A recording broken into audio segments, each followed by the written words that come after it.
Ramai yang fikir kalau kita nak buat game kena ada grafik yang cantik, karakter yang lawa, betul. Tapi komponen ni kalau kita tinggal, game kita akan rasa something. Ini sambungan daripada part 1. Jom kita tengok 3 komponen lagi yang penting dalam game asset kita. Okey, yang keempat adalah UI. So UI ni adalah user interface. Dia underrated tapi dia paling penting. So UI akan memberi info kepada player iaitu seperti nyawa, core, buttons dan sebagainya lah. UI yang bagus adalah UI yang tak serabut, responsif dan mudah faham. Jadi sama ada kita buat game untuk PC, mobile, UI kena clear. Yang kelima adalah audio. Audio ada 2, sound effect dan music background. Sound effect adalah seperti melompat, menang dan juga kena attack dengan enemy. Yang keenam, animasi. Ni yang bagi semua elemen dalam game kita nampak hidup.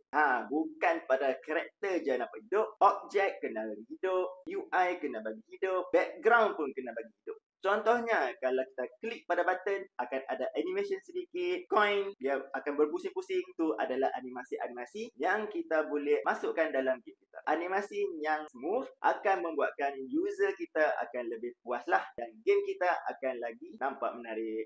Kalau nak tahu software untuk nak buat semua ni, komen nak. So, nanti kami akan sharekan pada video yang akan datang.